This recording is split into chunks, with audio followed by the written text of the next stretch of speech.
Welcome to Aussie Afterlife podcast.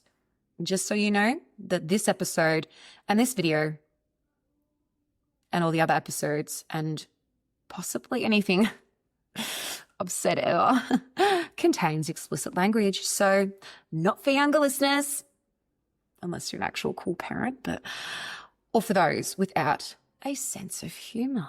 So remember to grab your headphones for the paranormal investigation episodes where you get to listen to some amazing spirit voices that I capture. And added bonus, you also get to listen to my voice super close to your ear. Could be good or bad. Good. Yeah. So buckle up, grab a drink, relax, and enjoy. And welcome to the afterlife. My version anyway. It could be heaven, hell, purgatory. It's probably hell, but what of it? Enjoy.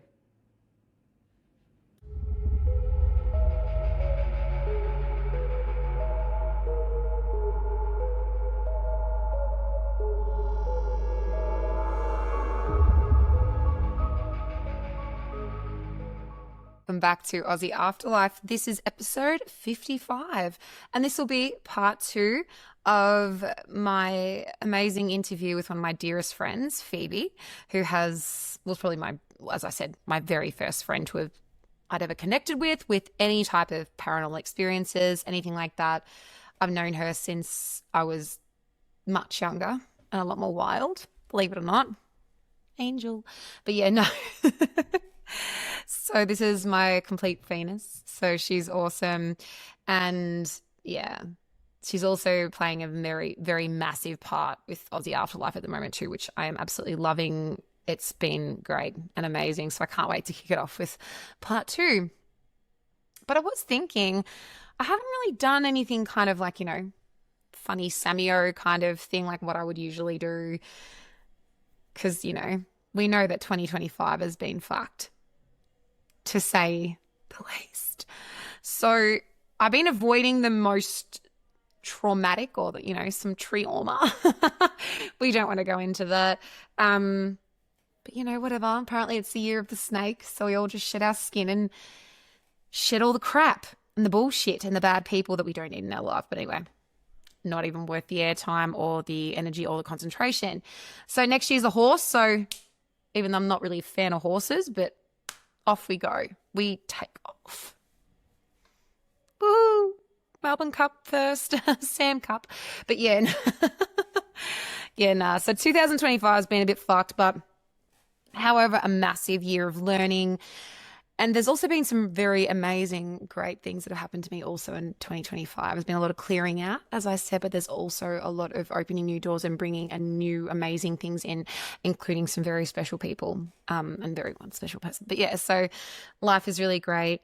Me, my brother and my kids and his child as well, we went and celebrated my mother's 70th birthday in Sorrento on the weekend, which we did 10 years ago when she turned 60. And it's just hard to believe that it's been 10 years since then. And Mum always spoke about, we should do it again. So we kind of surprised her and took her down there, and it was hilarious. So we had so much fun.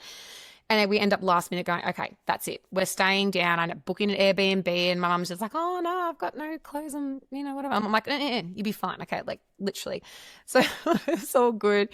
We are doing this really funny karaoke. All the kids were like, having a sing, and Dean, my brother, was absolutely losing it. Loved it. It was so good.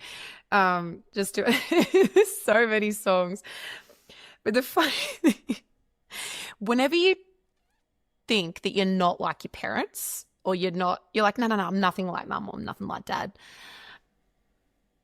My mum pulled a Samio moment on the morning. So like Monday morning, like we were like, yeah, well, let's get up. You're going to be out of the Airbnb by 10 a.m. So I like slept in because I'm like, I'm not fucking up until I have to. I'll pay till 10. I'm staying till 10. So mum obviously went with one of her grandkids, so my little nephew, and they're like, look, mum's like, the bin is chockers at the front and it's bin day. We can't fit the rubbish in there, so we'll go to the neighbours. We'll see if we can find a bin. Anyway, lo and behold, they found a bin, put the rubbish in the bin. So It's probably about 6:30, 7 o'clock in the morning. So right as we're like waiting for the Uber to come pick us up from this place that we stayed in, which was amazing. It was really cool. It was probably like 10 past 10, something like that. And all of a sudden I see this dude like aggressively like walking towards the house. And I'm like, oh, he looks like he's a bit mad or a bit like on a mission. And I was like, God, he's walking really quick. I'm like, is he like the owner of the house? Like, is he coming to just get us out? And I'm like, oh, it's okay. We're just waiting on the Uber. Like, it's only 10 past 10, like, chill. And he's like, did any of you guys put trash in my bin? And we're just like, I was like, pardon? So I like waltzed out and I was like, sorry. He's like, did you put trash in my bin? And I'm just like, no. And I like fucking ran off. Dean goes out. He's like, what? What's going on? So I said the same thing. And then Mum's like, hang on. No. Mum doesn't sound like that, but she's like, I need to differentiate between the characters. Mum's like, hang on, no, that was me. She's like, I did it. He walks out.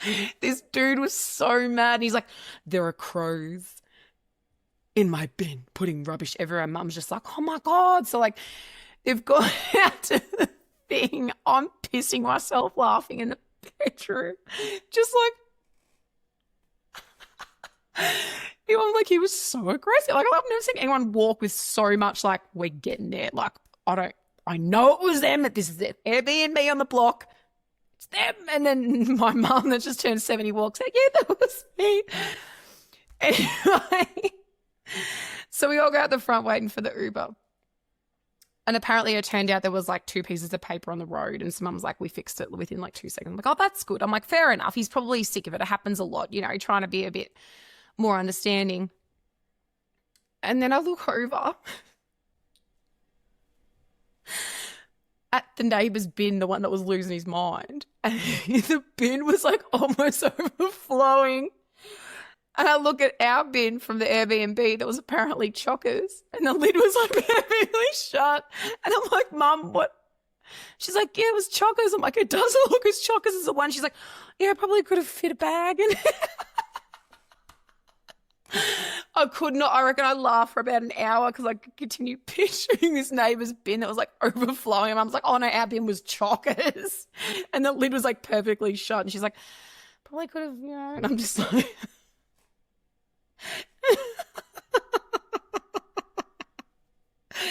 And then my nephew was like, why did you job yourself in? And then Mason's like, why did you get caught? I'm like, oh my God, stop. Okay.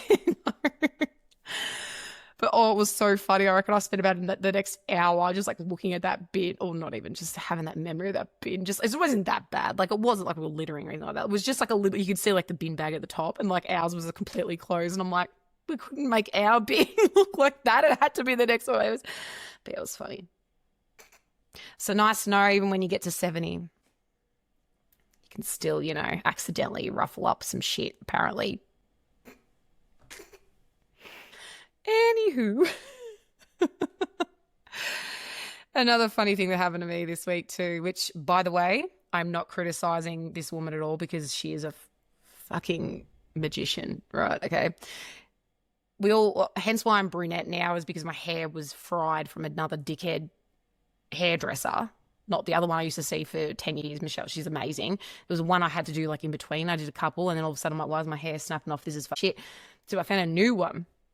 And this woman is like literally a magician. I swear to God, it was great. So I've gone brunette. My hair's in so much better condition. It's all great. So I said to her, I was like, oh, no, just take like a little bit of, just take a bit of the length off the fringe and the rest of it. Anywho, because I don't have my hair straightened very much because I don't like it because it's like too flat. I look like a fuckwit, basically. Anyway, so she's done it and she's cut it. And I'm just like looking at it. I'm like, that's really fucking short. And she's like, is there anything else you want me to do? And I'm like, no. And I'm like, I look like fucking Lord Farquaad from fucking Shrek. And I'm sitting there and I'm like, look, I need to get out of here. I'm like, how, in what? But then I remembered, she's like, she's like, can I just do what I want to do? And I'm like, yeah, do what you want to do. I trust you, rah, rah. Anyway, I look at myself and I'm like, I'm in the car, I'm like trying to pull the fringe back, and I'm just like looking, it was like all poofed out everywhere. And I'm just like, what am I going to do? I'm going to have to wear a hat. Like, I literally have to wear a hat. So then, thank God I got this Aussie Afterlife hat. So I was like wearing this, and I'm just like, oh yeah, like, and I'm just like, oh, I'm like, I can't wear that to work. And then literally was like in the car, just like, why does fucking everyone hate me? I was just like, I just wanted a nice haircut. And I'm just like, I look like fucking Lloyd Christmas from fucking Dumb and Dumber. And I'm just like, oh, strip on the body. And I'm just like, right. So anyway, so I had a bit of a carry on for the next couple of hours. Like, it's going to be fine. Your hair grows real quick. She knows what she's doing. She's the best hairdresser. Okay. She's great. Anywho, she is, by the way, because I actually really kind of dig it. You can see it's shorter, right? But anyway, Michael's being real dramatic. And I'm like, that's it. Oh, it's raining. I don't care. I'm going to take myself out for a walk in the rain. Who cares about my hair? Hey, doesn't matter if it gets wet. Anyway, I'm out there. I'm like walking the rain. I'm on my fucking fringe. And I was like, hang on. Why don't I do like a, bit of like a Taylor Swift kind of like leave it bit wavy, bit that kind of like, rock and roll kind of vibe. She's not rock and roll, by the way, but yeah, like a bit like, let's not have the fringe dead straight. Anywho, ta-da! I loves it. My hairdresser knows what's up. I gave her permission and she's showed up again. I'm just like, I'm still looking at it and I'm like, yeah, mind. It's all cool. It's all cool. But yeah. Year Sam 2025. 2025, yeah. Let's hope that 2026 is a lot better, but however, I'm still here, still breathing, still kicking, as I like to say. Yeah. It's even great too when you go to work and people understand you so much as well. Like they were doing like Christmas t-shirts, like, funny sayings everyone has. And mine was, it's cooked. So I don't know, I feel really validated, really understood. And my hairdresser's my new favorite person because she's just like, I know what's up. And like initially I was just like, what the hell? And she's like, don't worry, it'll settle in a couple of days. And I'm like, it'll fucking settle. And I'm just like, what the hell? And now literally within like, a couple of hours, I was like, ooh, it's settled. I like this. But anyway, I'm still working on my merch. Things will be out real soon. If you guys want anything in particular, I'm looking at t-shirts and some other stuff. But if there's anything you're like, wouldn't mind that. I had a really cool, obviously the cap. Yeah. So if you ever get a bad fringe cut, just put one of these bad boys on, you'll be fine. But yeah, nah, life's good. I'm feeling very grateful. I've got amazing people in my life and things are looking up for now. But let's get to part 2 of the rest of Phoebe's stories. And yeah, I hope you guys have enjoyed the last, and this has not been long too. This has probably been only in the last literally 4 days of my existence. Yeah. Grab a drink, relax, and enjoy.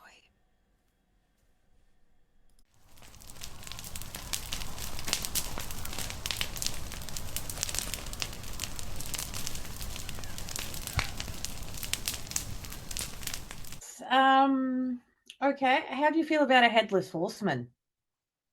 I feel great about a headless horseman. Never Yeah. felt better. Yeah, Let's have do it. you had a headless horseman story yet?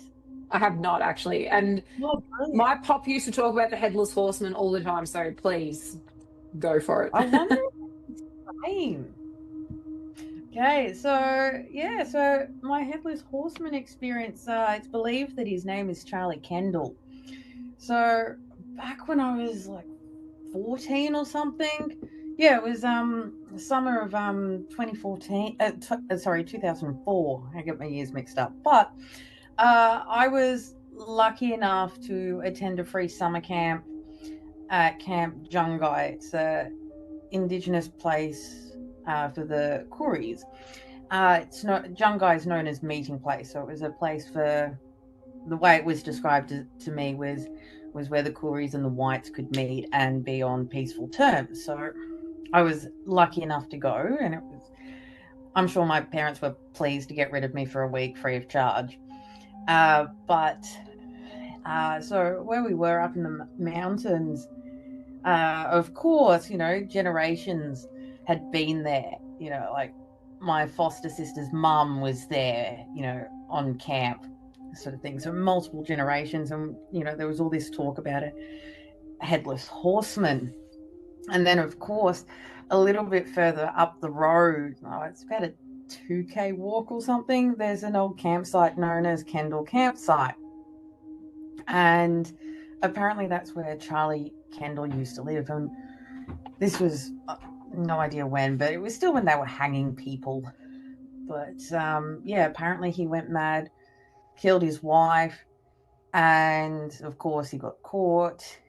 He was sentenced to death, but apparently he asked to get his head chopped off. But interestingly enough, his horse was put down at the same time when he was executed. But there were these interesting, like as we're walking up there, it's getting dark, and it got dark really quickly. It was like a light switch went off.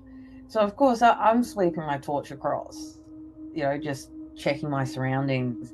And there's a few people walking up ahead in front of me, and about 20 meters. But between the two of us, I've just seen a man with a horse, and I've gone, what? But like that whole week we were up there, like, because when cabins are built into the mountain, so that little top window at the top bunk and it looks straight up the mountain. Yeah, there were lanterns going through and stuff like that. Could hear horses. But interestingly enough, I just got my very first camera phone. It was a little flip phone. It was a Sigma My C4. One of the first photos I took was of these mountain ranges. And on one side, on one mountain, you can see a woman's head of a, like a side profile, like the queen's head on the coin. But yeah, on the other side, you can see this really disgruntled white person, like male. And then in the middle, there is an Aboriginal elder. And there's an Aboriginal elder that protects that area. And, so of course, me being it wasn't even 14 yet, but of course, this is probably when I first started playing around with the paranormal as we were walking out there. I was like, hey, Charlie, I'm not scared of you. And then, of course, that night, because there was bluestone pathing, you could hear the sounds of boots, heavy old school boots, and a horse walking up and down the cabins. And then all of a sudden, it was inside the cabin. And so I'm laying there with my eyes shut. I can feel this really dark force right here. The next thing, I feel this other force come in.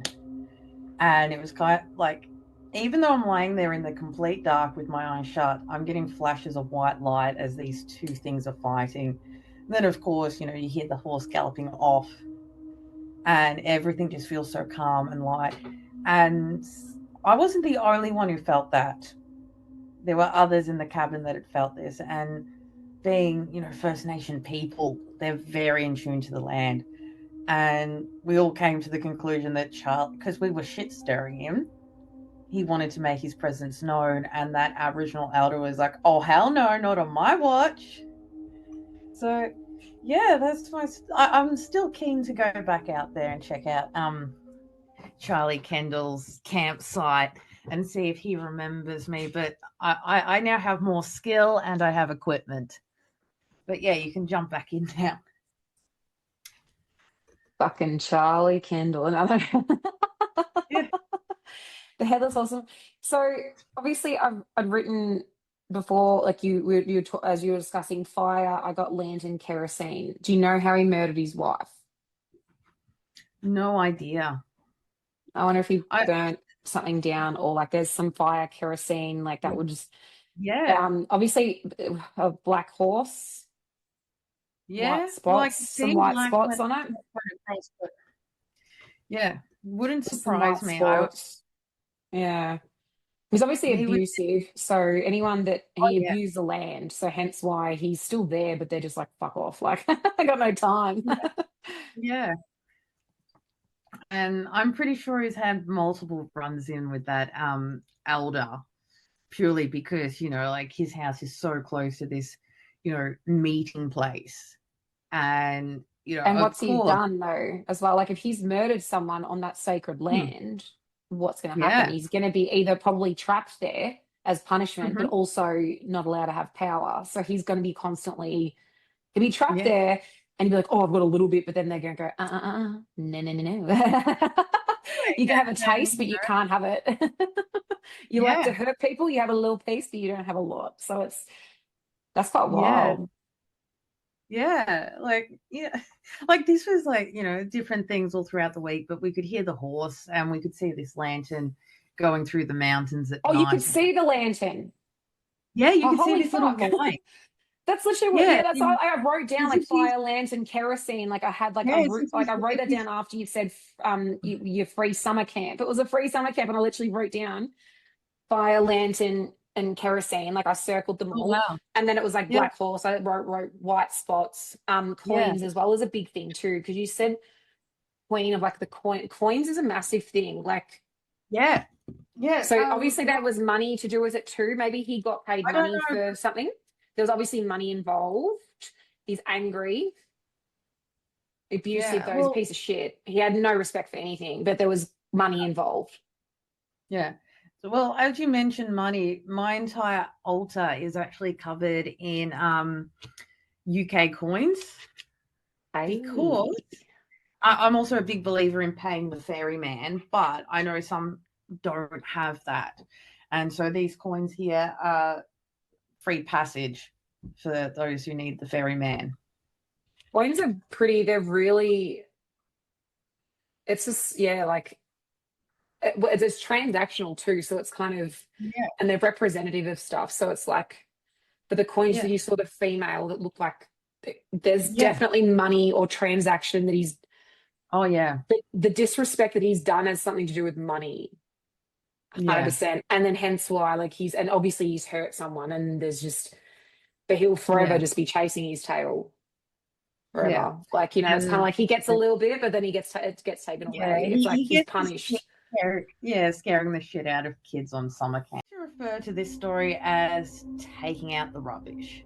And so, to give you a little bit of a background, the reason I call my biological father the sperm donor because, yeah, he wasn't very, very nice, but he was literally the DSM equivalent of narcissist.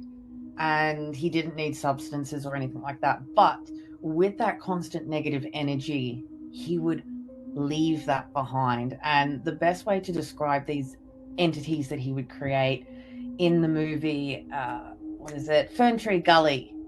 The character played by Tim Curry of that oozing oil that was sucking off of the fumes and everything like that. It's just like that. It drips off of him and it stays there and it grows. It creates fear.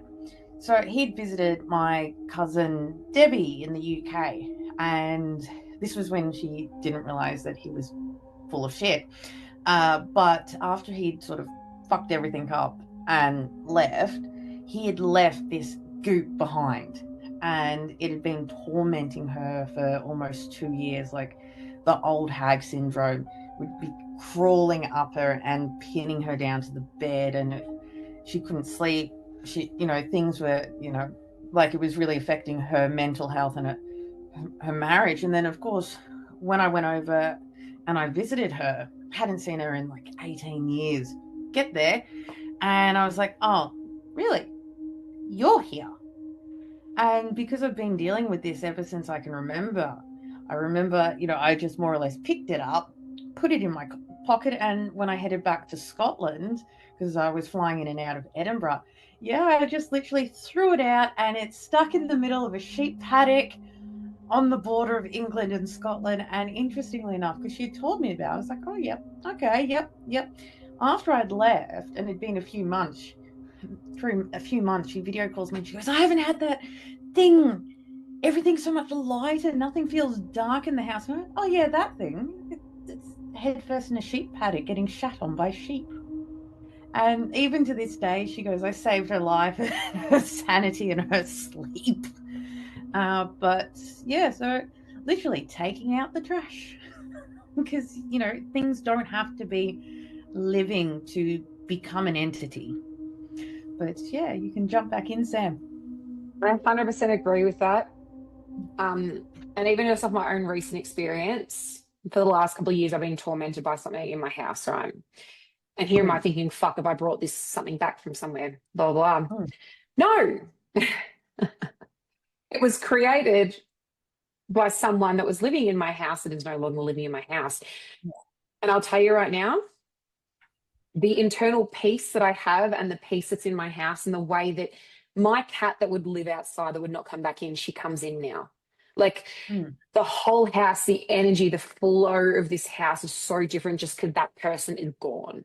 And I was like, I'm not Yeah. allowing this bullshit to happen anymore. People, get rid of it. And I bet, did she look like she was eaten away? Yeah. Like she looked Yeah. exhausted. So I reckon the next Oh, yeah. time, and I wrote down new life, like I wrote, it was eating her away. Like she was like a shell of who she used to be. She was Oh, something that, yeah. yeah. And then obviously this thing that you, whatever it was created, because energy is Yeah. energy. You can't get rid of energy. Like, whether No. it's created by a fucking spirit or not, or there's just a lot of anger and Mm. nastiness, it's Yeah. creating a vibe and an energy, and that shit can live on, especially, and I reckon, especially with people that are sensitive, can also Oh, help yeah. feed it because then all of a sudden we're anxious because we can feed it. So then Yeah. it gets food and it keeps growing and it gets worse. And it's kind of Yeah. like this kind of, where is it? But, like a bit of a dull person that doesn't pick up on something, it might not feed as much. But if you're Yeah. sensitive and aware that, hang on, I don't feel great, there's something going on, that fear will, yeah, feed it Yeah. into this other Oh, bullshit that's just yeah. been created. And yeah, Yeah, 'cause, like being brought up with that, I had like it was literally oozing off of me, oh, and like I was really, really angry. get angry and you're like, this isn't Yeah, me. I'm not yeah, angry like this. What the hell? And it's like, and someone only has to say one thing, and all of a sudden you're just like, and it's just like, who is this boom. person? I'm not this person. What the Oh, fuck is yeah. this? And like I remember when I was younger, when I lost my temper, I would get this huge, very thick West Yorkshire accent. And I'm constantly there going, I can't do an accent. I can't do an accent no matter how hard I try. Even though I grew up with that West Yorkshire accent, I can understand it clear as anything, but it would come out, which was great when I got into pub fights because they were probably more scared of, me going from the way I talk to a thick West Yorkshire They're accent. like, hang And on, I we knew don't want to mess with her. oh, Like, yeah, you give the crazy eyes though, and people are just like, we don't know what she's going to, we don't know what she's capable of. We just won't. And you're just like, mm. And then they leave, and you're like, oh, thank fuck. Like, yeah, but yeah, but now, like even, I can walk into someone's house and if I can sense something like that, I can just pick it up and yeet it. But literally the way I describe it is literally that evil spirit from Fern Tree Gully. My cousin, she's like 18 or 17 and a half years older than me. But she looked way older than that. And now it she was looks eating more her her. It was eating her alive. alive. And I bet she was waking up multiple times a night, was not getting any sleep, was Yeah. having her sleep messed with, was feeling like her bed was being kicked, like something was warning Oh, her yeah. off stuff. Oh fuck, this thing's going to kick us out in a sec. But I reckon, because this is exactly the same thing as what I went through, and I was thinking, oh my god, I've got this fucking spirit in my house. I'm like, no, it wasn't. It was something being like, wake up, this is bullshit. Yeah. And then the minute that you wake up and you get rid of the thing and you do all that stuff, it's like, oh. Yeah, All right. so Well, what I'm going to ask you though is, what is your hmm, most profound paranormal experience? If you haven't ooh, already told me, obviously. ooh, hmm. Actually, this one. Okay, so this happened back in 2018, December 2018. So my grandmother, who I'm, still incredibly close to, even though she's passed, like we were thick as thieves. We were like the same ADHD sort of same person, just different generations.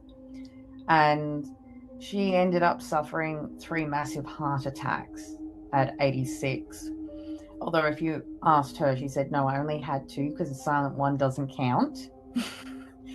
And, so of course they were saying palliative care. She wasn't going to live, she'd be lucky enough to live past New Year's. And palliative care was her biggest fear. So, of course, I get rid of the blue hair. I pack a backpack, I fly up to far north Queensland and take out all the piercings, dress not in black, look normal, and I go and fight the hospital board to have custody of my grandmother to take care of her. And they're like, yeah, she'll be in palliative care before you know it. I'm like, no. But so of course it was still that few days before she could even get out. So I'm at her house by myself for a few days. And so I'm just laying down in the lounge room and the lights off in the kitchen. And the best way to describe it was like I could hear, like cups. Ooh, there's still coffee in that. But I could hear like cups clinking. I could hear, the whispers as if there was like, like the adults having a meeting in the kitchen. And I'm thinking, I'm home alone. And I'm like, I should probably get up. And did I lock the door? And I've turned and I've looked at the door and I've seen my granddad standing there, real as life. And he goes, look, it'll be okay. We're just having a little meeting, working out what we're doing. And I was like, okay. And then, of course, the next night, because I'd spent the whole day up at the hospital, next night I was back home and once again I could hear as if the adults were having a meeting. And I was like, no, stuff this. They can include me. So I brought up my spirit box. My grandma had bought me it as an early Christmas present before she had her heart attacks. So I was like, no, stuff this. And I go and sit in the kitchen table. I've got the K2 meter there, which my grandma had also just bought me. It is going mental. And I've got the spirit box there and I go, okay, I can hear you, but I can't understand what you're talking about. Please tell me. And I get this really nice, lovely voice, one that I'd never heard because I'd met all but one of my grandma's sisters. And I've seen video footage of the one I hadn't met, and it definitely wasn't her. So it may have been grandma's mum. So my great grandmother. And I hear this, sweet as anything, just kind, caring, not sickly, give you a cavity sweet. And all I hear is just visiting Junie. And because everyone used to call my grandmother Junie. And because like that, there's a part of me that's there going, should I ask this question? Because I was terrified that they were going to take my grandma away. And they decided that they were just visiting her because the veil was quite thin. And the next day, my grandmother got discharged and she came home and I ended up telling her about it. And she goes, do you know what was really funny? The day before I ended up in hospital, or the night before, I was dreaming and I heard a knock at the door. And it was the front door, and no one uses her front door because it's on the opposite side to where the driveway is because everyone comes straight up. Knock at the door, and she opens the front door, and there's Granddad standing there, and his tie is straight. And he goes, I can't stay, but be prepared. And Grandma goes, I can't understand that, but I knew something was seriously wrong because his tie was straight. But to me, hearing those words, just visiting Junie in one of the most terrifying times of my life of, potentially losing my grandmother. Yeah. And Grandma was like, oh yeah, that sounds like my mum. But it did scare me. And once when they said, just visiting Junie, I was like, okay, cool. Okay, I'll leave you be, have your mother's club meeting. And I turned all the equipment off. I went back into the lounge room. I had my headphones on and I was like, that's it. I know they're just visiting. But yeah, you can jump back in, Sam. Oh, yeah, I've got like a lot of feelings through that, what you were. Yeah. That's really beautiful, actually. I think that's amazing. I'll just read out what I've written down without assuming anything. And this is honestly, I could be fucking incorrect. And please tell me, like, no, that's bullshit. But I just write stuff down as you're talking. So No. and see what happens. So obviously, so you said as soon as you said palliative care, I was like, hang on, nah, she's a fighter. Fuck no. And then I got the color purple or lavender. Bread, like the smell of bread, or there was some obviously the tinkering away in the kitchen. But would have been a certain. Did you smell a certain smell? as I well? honestly can't remember because I was also smoking cigarettes inside her house. Oh, okay. Although, Maybe, well, okay. That's hilarious. Did she smoke cigarettes yeah, yeah, she used to smoke 3 to 4 packs of 30s a day. inside? Yeah, Oh, okay. All right. yeah. Um, I actually have a few of her ashtrays here. oh, I love that. Okay, that's so cute. So I've got like Um, literally I wrote tea, like as in like, a cup of tea, like but that's oh the yeah, support. They were all there for the support. And yeah, I was like, why not? Why aren't you involved kind of thing? And then sort of like, oh, the wireless, like she'd love like a little radio kind of the wireless. yeah, I love that she brought you a spirit box. That's so cool. purple, But so obviously she purple. was like spiritual plus plus plus plus plus. Oh, Um, oh yeah, yeah. She was pissed but I off. She also, missed out on the spiritualist movement. yeah, oh, I But literally yeah, wrote you were saying down red. Oh, purple. no. Okay. Oh, holy shit. I could see purple lavender, like really, I also wrote down red, and also Brando used to lace. There make was bread. something with lace as well, like lace, not red lace, but there was lace, like as in like the material white, but red. But then other than that, I wrote down flowers, but roses. There's something Yes, to do she with had. roses. So whether they're on like the teacups too, or they're somewhere to do with, there was red. She loved, obviously she loved the purple and the lavender, but there was like also the red, the Well, flowers, roses. There was no, something yeah. specific. So her two favorite flowers, roses and orchids. Favorite So color purple was blue. orchids. Oh, I'm blue. all blue, Okay. All blue. right. But Fair because enough, though. Like, look. No, but that, but oh that's what I well, was kind of seeing in my mind. It was like yeah, that purpley, bluey kind yeah, of like yeah. heaven color. Just for the listeners out there, I'm actually holding my grandmother's program for her funeral, and I actually designed all of this. I went with blue orchids, unbeknownst to me until the day of no, it was the viewing. So the day before the funeral, my mum had organized the casket and everything because my grandma said, I just want the cheapest casket they've got because it's just a wooden box, it's getting cremated.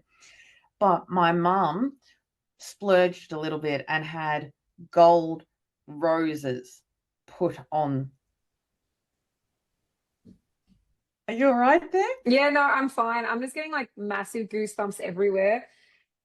But there's something about lace though as well. There's something about Um, lace, like you get your pretty white tablecloths that are like with lace or like beautiful white um where you what you put that, your that's coffee cup on, lace. or there'd be something like lace. It's wild. Oh, you there? What's Yeah, I'm here. I'm here. Yeah, so I've got a photo of my grandma. It's a multi-layered dress with laces on it. Lace on it. was it purple? I feel like it was like a No, it's mauve, not. like a very light purple Yeah, color. it's like a light pinky color. Yeah, like a light, like a mauve, like a very Yeah, faint purple. Holy fuck. yeah, Okay, right on. yeah. Um, and then obviously with your grandfather too, that when he wanted to make it, when he had his tie straight, that was a statement in itself. The fact that he wanted A to be remembered, and B, he wanted your grandmother to know that he made the effort. Because Mm. she'd probably always get frustrated with the fact that why is your fucking tie crooked? Like, or not that she'd swear, but Oh, why is your tie crooked? oh, Just straighten up the tie. Like, no, I like it crooked kind of thing. But yeah, it yeah, was like a statement to actually, I'm going to make sure that it's straight. So you A, remember, and yeah, B, I've made effort. yeah. Because Grandma said that she's had dreams of him before, and she's just sort of never really remembered it. But the thing that struck her was the tie was straight, and she knew that something was going to happen. And I wonder if he purposely did the crooked tie because he knew that it annoyed her Yep. in a cute, Probably. playful way. Or like, when someone Oh yeah. tells you to do something, especially if he is neurodivergent, as you and I are, if someone tells you to do Yeah. something, you're just like, no, I'll do it, but I'll do it fucking crooked. Like, it's like, oh, okay, you might want to make a bet kind of thing. And is there a name with an S Audio. as well? I've written S as a name. Spelt with an I S. can't remember what the hell. I was like, hang on, spirituality, I wrote red, and then the lace too. But there's red too. Is red a color that was in the house? She had orange benches, but they were Okay. sort of like a really deep blood orange. Um, Yeah, there's something about red, or like red was a color that she liked, but yeah, she I liked don't red, know. but blue was hands down her favorite color. Red. Did she have roses on her property at all, though? No, but she No. did when she owned it, had her property out at Mitcham.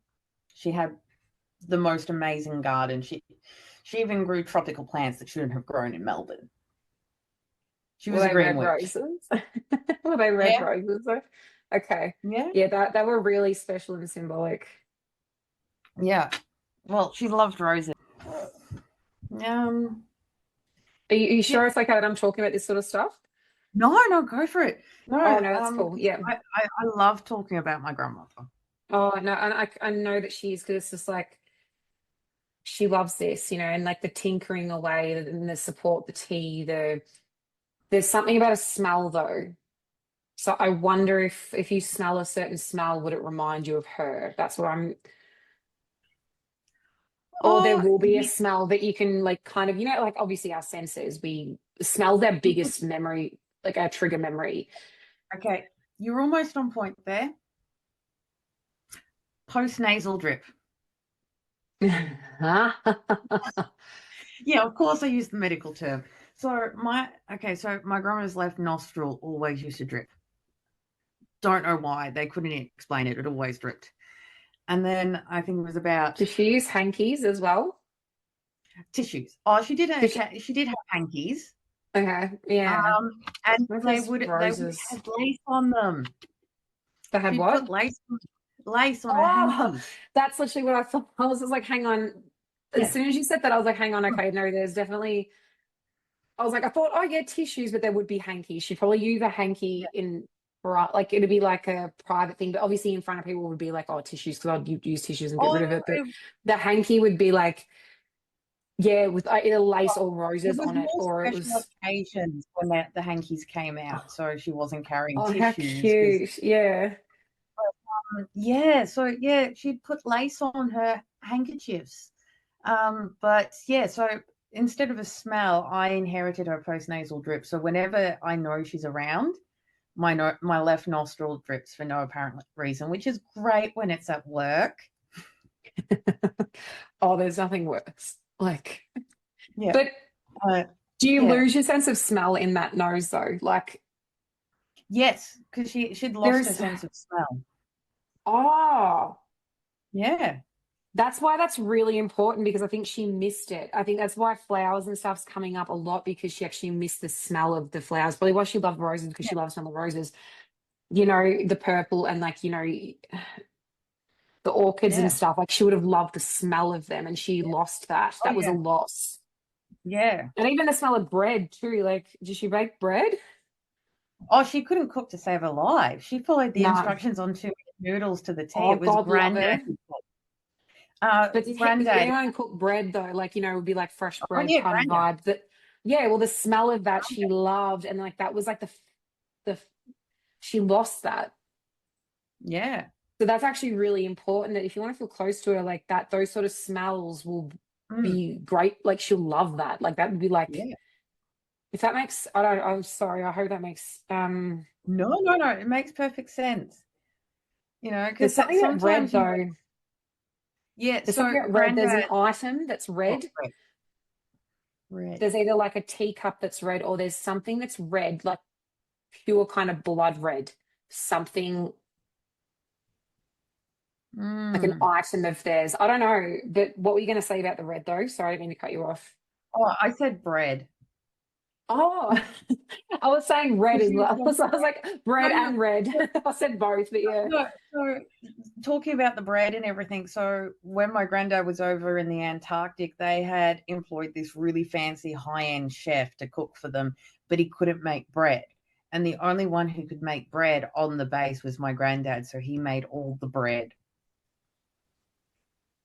Feel like the smell was homely. Yeah. And it made her feel comfortable. Yeah. It was like he's home, he's doing it. It was like a special thing that he would do that she loved because, you know, it's bread's actually, and the smell of Oh, bread yeah. is just like it's so comforting and it's so nice. Oh, And but yeah, it'd be interesting to see though if there is anything in the house or that you remember that like even like a utensil or something that was red, like the color red. the ladle, What? the handle. Oh, like literally, that's the only red thing I can actually think of is the handle on her ladle. Her ladle did not match any of her other stuff. It was a bright blood red handle. And I remember because she used to make her famous tomato soup, Oh my God. which Okay. was Yeah.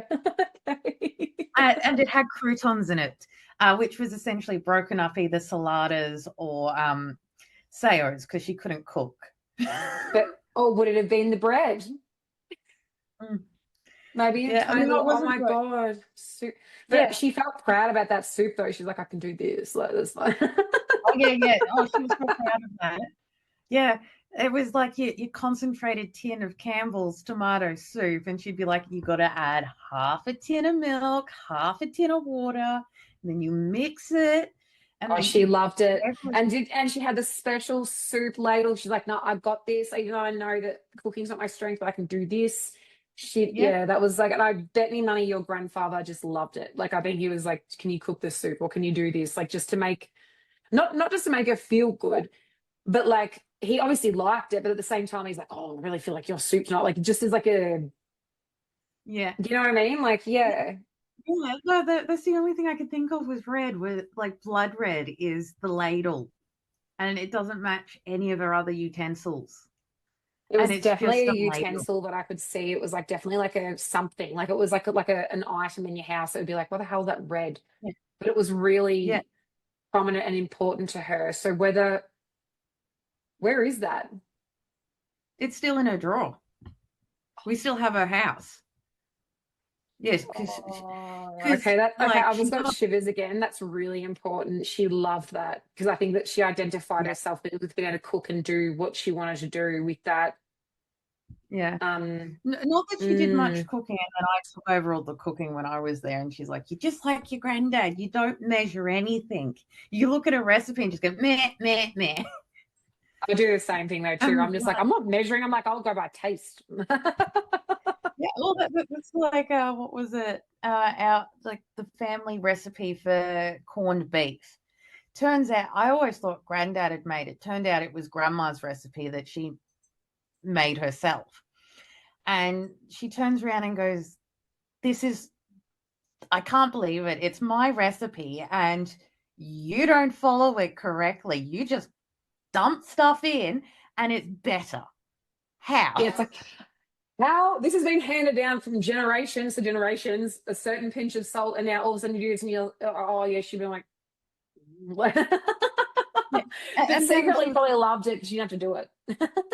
yeah, that was the main thing. Like, to give you an idea how much she hated cooking, she decided that the kitchen was a better office because you had your kettle and your fridge and your snacks and your I chocolate love in the that. fridge. I vibe. I vibe. I love cooking, but at the same time, like if I don't have to do it, I'm okay with that. Like Yeah. it's not a bitch thing. Like, I'm kind of like literally just kind of like, you know, I enjoy cooking, but like the stuff that I like cooking, the kids won't fucking eat. So it's be like more like if they're not here, then I'll want to cook. But I'm like, hang on, I'm just cooking for me. So it's just a bit Yeah. lame. And that's probably why I'm eating it anyway. But like, you know, now that I'm seeing someone new, so I'm kind of like, oh, I'll cook this. And then so I've got the excitement back. But I Yeah. love cooking. Yeah, it's good. Yeah. But Oh, then look, if you also want some happy good to not do it. recipes, let me know. I'm always looking for new. Not I that I, like anything. I eat everything. I love anything. I eat spicy. I eat fucking anything you want to throw at me that you think she'll like.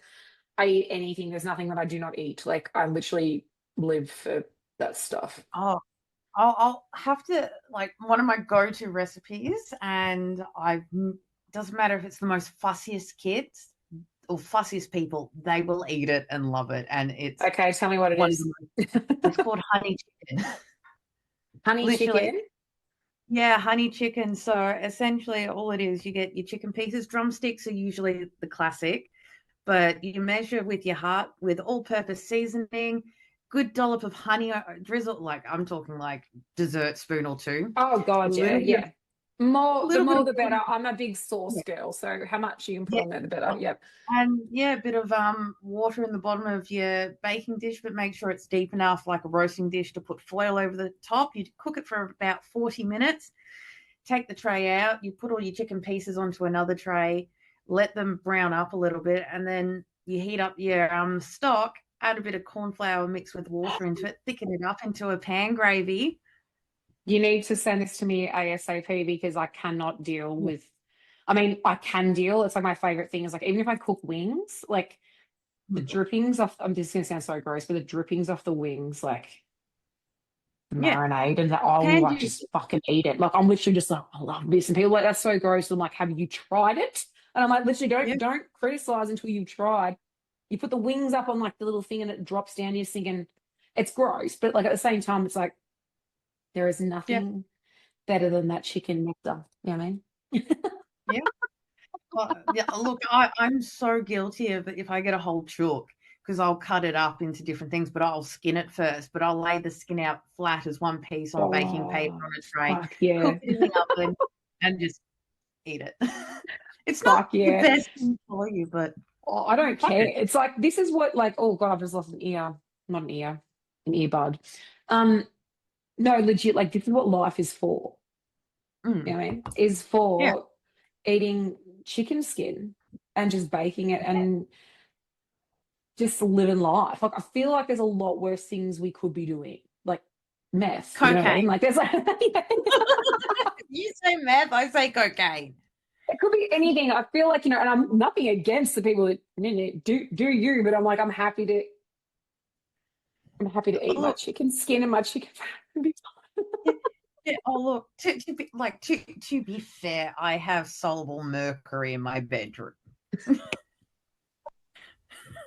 It's cool. Whatever. Let's just eat some chicken. Oh no, I'm not going to eat it. It was treatment for syphilis from 1914.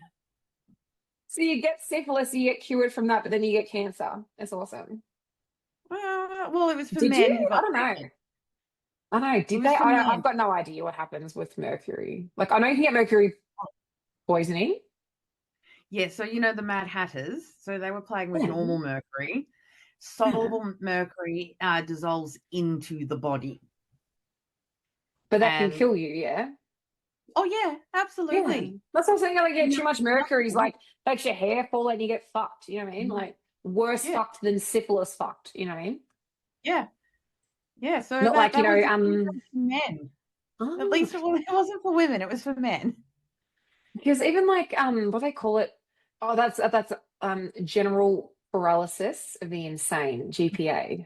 Is it GPI? Yeah. That's right. Yeah. And that was the final stage of syphilis where people went mad, obviously, and then they were put in and GPI. Their noses were falling off before Michael Jackson was thought of. That's wild. You know, and like you just think like if I just did not root that specific person, everything would have been fine. Yeah. My whole life would have, or if I would have gone to the doctor and said, hey, my genitals are on fire, can you help me? You know, this would not have happened at the end. Yeah. GPI, you know. Isn't that like Al Capone got that though, didn't he? Didn't he fucking die of the last stage of syphilis? Yeah, I think it was Al Capone? Stage. Yeah, like, and that's like when you go mad because of it. Like it's like your brain's like, yeah. Well, you know how judges wear wigs? Yeah. Yeah. So apparently the story, as I use air quotation, so apparently a lot of judges back in the day had syphilis and it caused your hair to fall out. So apparently they started wearing wigs so people didn't realize that their hair was falling out and they had syphilis. But they were just people that rooted around. Cool. Okay. We definitely can. Is my audio sound okay? Yeah, look, it's fine. Charge pretty quick, but yeah, awesome. Go for it. Okay, so this next story I like to call Hickman Street Hidden Secrets. So I used to live on Hickman Street in Ballarat, and the cottage I was in, it was well over 100 years old. The condition of it was definitely in that condition. But being an old cottage, it had quite high ceilings. But surprisingly enough, the backyard was actually higher than the roof because it was on a slope. And I never really went up the backyard because I'm not going to climb a mountain just to get to my back fence. And plus, there was nothing exciting up there. There was just some trees. They were walnuts, and I only knew that because the possums kept eating them. But right from the moment we moved inside the house, things were getting moved around. And I like to say I'm a collector. Most people would say I'm a hoarder. I still have a lot of my old toys from when I was a kid. And of course, I had them out in the spare room, up on display sort of thing. And you could hear them and being moved around. But I remember the day that we were moving in, there was this tiny little step to go into the kitchen. It was only probably about 3 inches, but I kept tripping over that. And I finally face planted onto the hardwood floor in the kitchen. And I did smack my head, and all I could hear was this child giggling. And I was like, okay. I knew that there was something in here right from the get-go when we first viewed the place, but it was still innocent. It was quite cute. But there was something about that backyard that really got to me. And there was a few, times where we'd go out. My ex and I would go out because we were living together. We'd go out somewhere, dinner, whatever. We'd get back and we'd find that lights are on. And we didn't plan on being out that late. And I just get this horrible, sick, sinking feeling. Then, because I figured my ex was about as sensitive as a brick, I would make this excuse that, oh, hang on, I've just got to go catch my cat. Can you just open up and go through the house? And I remember first time it happened, we ended up going and knocking on the guy's house across the road and said, look, we think there's someone in our house. Here's our key. But there was never anyone in the house. And every so often it would become so dark, depressive, horrid. And because, as well as that, while I was living there, I was studying media in Geelong. And because I didn't drive, dumbass me, choose to study in Geelong. So, of course, I was up at 4 a.m. so I could leave at 5 to get to the train station. And I remember this one morning, I was like, oh shit, I got to take the bins out because if I don't, my ex won't. And then I'll be in trouble, same story. So, of course, I've gone out the back door and I've grabbed the recycle bin. Next thing, this thing just comes flying down from the backyard. And it was as if it was a person, but it wasn't. It was kind of like a shadow man, but not quite, because it was on fire. And it was literally on the other side of the bin. So there's just the recycle bin. And I feel like this thing is going to seriously fuck me up. There is something serious about it. So I literally grabbed the bin and I run around the side of the house. I still put the bin out even though I was shitting myself. And then I was like, shit, I got to go and grab the other bin. And I go back out. And yeah, it was fine. Nice and normal. But the thing was, I always got this sensation that some really horrible man was, bumped off, as my grandma used to say, and buried in that backyard. And he would try ever so hard to get into that house. But as well as that, we had sort of the sinister evil, but we also had the innocence inside the house. But we were in that house for almost 2 years, and through a lot of love and respect, that innocent little child that used to play around and stuff, I'm pretty sure she moved on before we managed to afford to move out of that mold-ridden, haunted, fucked up house. But you know, like I think probably one of the worst memories I had, because we had a big shed out the back that we used to have house parties in. We'd take the computers out, we'd go and game in there. And I remember, because this was when Slender Man first came out, we're all playing Slender Man in the shed, and we can hear the sound of someone walking around the back of the shed. And we're just like, no, that's got to be the game. But it was enough for all these hardcore gamers to just turn off the computers and leave. We all left. But yeah, there's it's still there. My foster sister ended up moving in two houses down from this house, and even she said, look, that there's still something in that backyard. It just radiates. It tries to build up energy, tries to get into that house. And I would like to go and knock on the door and speak to the people that are living there now, but I don't want to seem like a batshit crazy person, but also I don't want to deal with that shit. And this is when I had the door closed. I wasn't trying to open the door or anything like that. And the fact that I saw something when I had the door closed, and I was trying so hard to be, away from all that. And the interesting thing was, when I closed that door, I lost my gator. But yeah, you can jump back in now, Sam. Wow. Yeah. It's kind of like a reverse ha-ha wall I wrote down. Yeah. Yeah. Like instead of it being like steep down, it's like walk up and you're like, I'm not going up there, I can't be far. Yeah.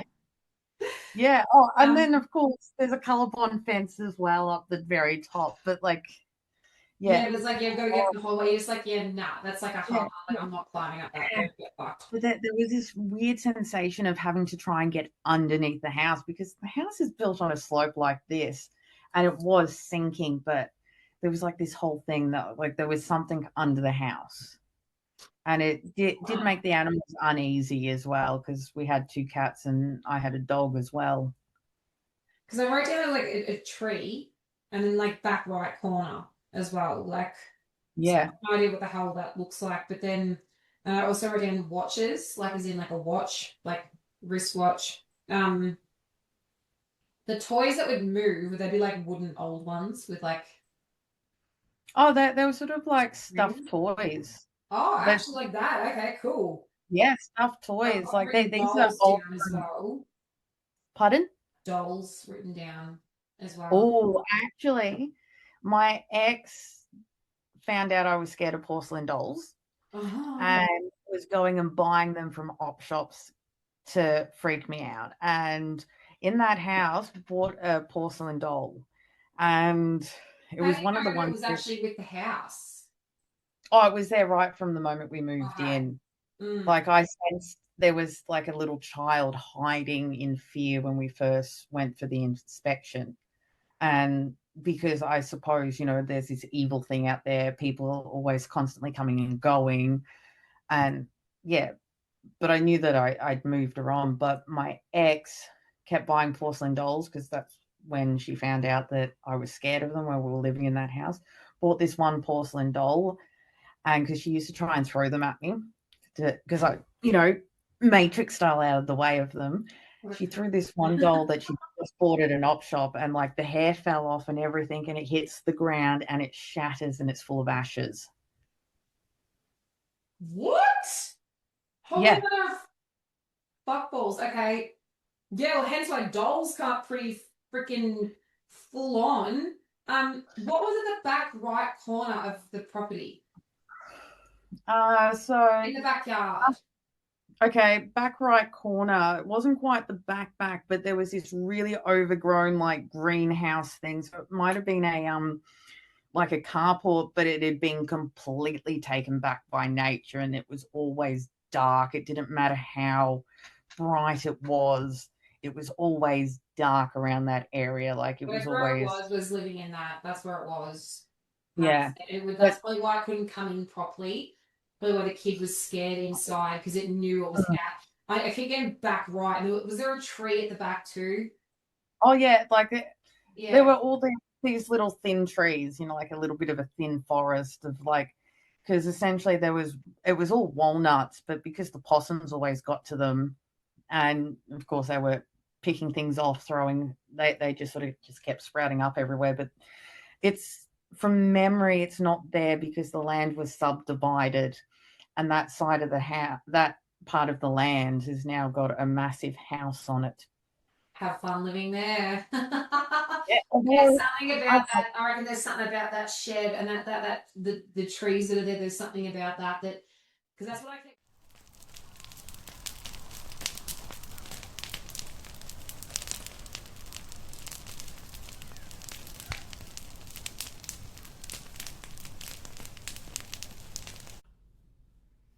Wow, that brings us to the end of episode 55 and part 2 of the Pure Feyness, my Campfire Tales episode with my dear friend Phoebe.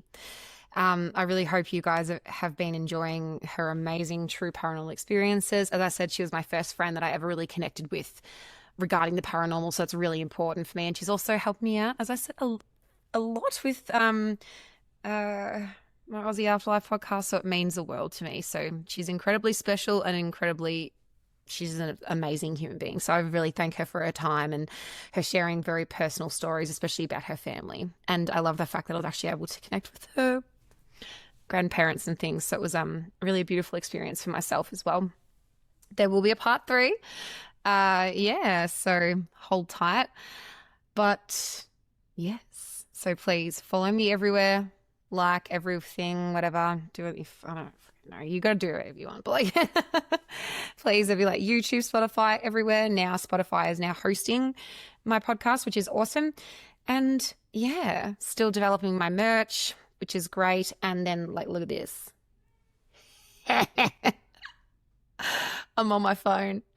It's a bit weird, but like character Samio. But yeah, Des me, Des Ghost is Aradale. So yeah. It's cool. So thank you, Phoebe, for helping me out with all that too. I love it. So I'm now an actual character, which is perfect. But yeah, stay tuned for part 3. I can't wait to bring it to you. And yeah, feel free to hit me up, have a chat with me. I'm available via email, aussieafterlife@outlook.com. I just had like literally a brain fade. Or via my Spotify. Yes, you can text me via Spotify and also via Instagram. Oh my God. Okay, I also think I'm having a mental. Anywho, I hope you guys have a really safe week and I hope you enjoyed the episode. I'll see you next time. Goodbye.